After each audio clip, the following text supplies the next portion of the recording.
Level playing field मिल गई है। मेरा ख्याल है कुछ रह तो नहीं गया को रह गया तो वो भी ठीक कर लें। बहुत शुक्रिया काशी साहब।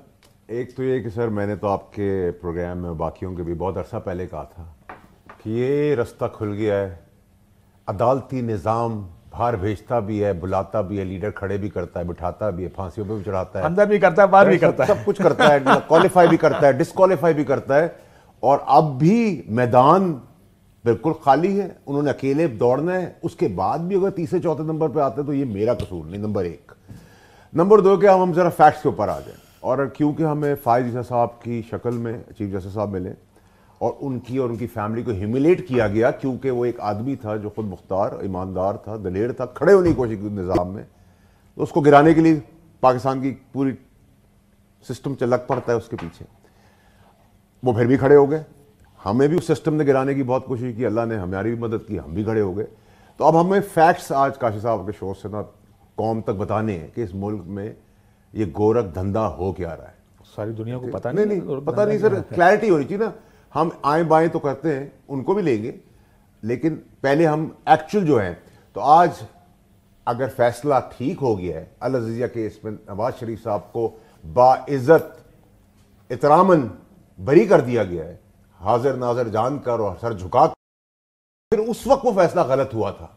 तो उस फैसला करने वालों के खिलाफ आज आप क्या करने वाले हैं? आज नहीं सर, हम सदारती रेफरेंस एक जाएगा और उसके अंदर फिर इसका भी फैसला करेंगे ना बाद में। अच्छा, फिर 4 बेंच उड़ा देंगे, किसी को डिस्क्वालीफाई करेंगे, 5 वाले क्वालिफाई कर देंगे, फिर 6 वाला डिस्क्वालीफाई करेगा, फिर 7 वाला क्वालिफाई करेगा। फिर आप भुट्टो साहब को फांसी दे देते हैं। भुट्टो साहब फांसी के 50 साल के बाद हम सिंबॉलिकली ये मान रहे हैं, तारीख बता चुकी है कि भुट्टो साहब का कत्ल गलत हुआ था, तो भुट्टो साहब को लाएंगे कैसे वापस? भुट्टो साहब तो हमें अब जिंदा चाहिए। और जिन्होंने फांसी के तख्ते पर ऑर्डर देके चढ़ाया था इस अदालती, और किसके ऑर्डर पर चढ़ाया था ये भी फैसला करें ना। सब ठीक है सर, उनका आप क्या करेंगे? फिर आप मुझे बताएं कि जरदारी साहब को 11 साल आप किस केस के तहत जेल में रखते, और फिर किस ऑर्डर के तहत आप उनको फिर प्रेसिडेंसी में भेज देते? फिर इमरान खान को आप कनपट्टी पे बंदूक रख के दफ्तर संडे के दिन खोल कर इंसाफ का तकिया देने के लिए, आम आवाम की पाकिस्तानियों को कुछ नहीं मिल रहा, वो जेलों में मर रहे हैं, सड़ रहे हैं, गल रहे हैं, किराएदार घर के अंदर है, माल के मकान, बेवा हो गई, यतीम हो गए बच्चे, वो सड़कों में बिलबिला रहे हैं। उनके लिए कोई रात को नहीं खुलेगा, ना इतवार के दिन खुलेगा उनको इंसाफ देने के लिए। लेकिन तहरीक इंसाफ की गवर्नमेंट गिराने के लिए कनपट्टी में बंदूक रहते हैं कि 12 बजे तक फैसला कर दो। भाई हमारी पॉलिटिक्स है, हम उसको डिले करें, हम उसको सही करें, हम आगे ले जाएं, 2 दिन और एक्सक्यूज करें, नहीं। फिर आप उसकी जब वेव कौन की शुरू, एक चीज कह दे, सुप्रीम कोर्ट का फैसला ठीक था, तरीकाकार पे एतराज जरूर हो सकता है। संडे को खोलना, मंडे को भी ये काम किया जा सकता है। मेरी बात है, मैं तो सर तरीकेकार पे बात कर रहा हूं। तरीकाकार, आपने तरीकेकार कौन से तरीकेकार से नवाज शरीफ साहब को नाअहल किया था? उस वक्त गलत था, या आज सही है, या आज गलत है, उस वक्त सही था। फिर आपने नस्ला टावर गिरा दिया, तालियां, बड़ी लीड स्टोरीज। नस्ला टावर 15 मंजिला बन गई, कौम और कानून अंधा था, सब सो रहे थे।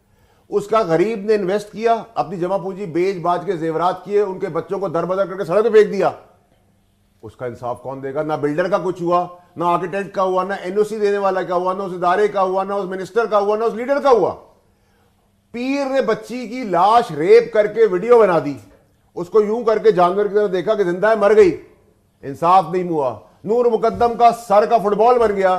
आज तक तारीख में तारीख सजाए मौत हो चुकी ना अपील में, सर हुई तो नहीं, लड़का अभी तक फांसी पे चढ़ा दिया, मर गया, गोली मार दी।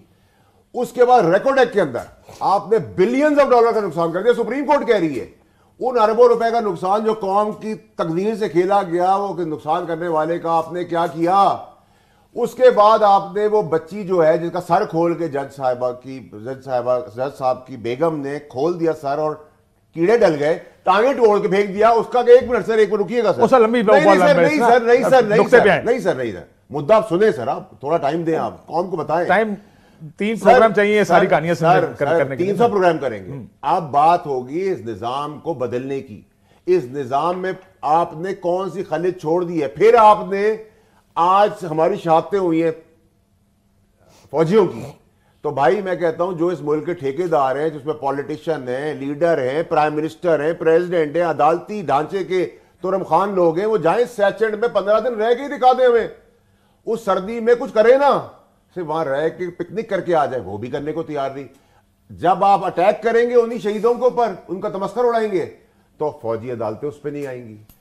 फिर आप एक आदमी लैंड क्रूजर के नीचे बलूचिस्तान में एक पुलिस वाले को रौंद देता है, वीडियो आ जाती है, बाइज्जत बरी, सब बाइज्जत बरी।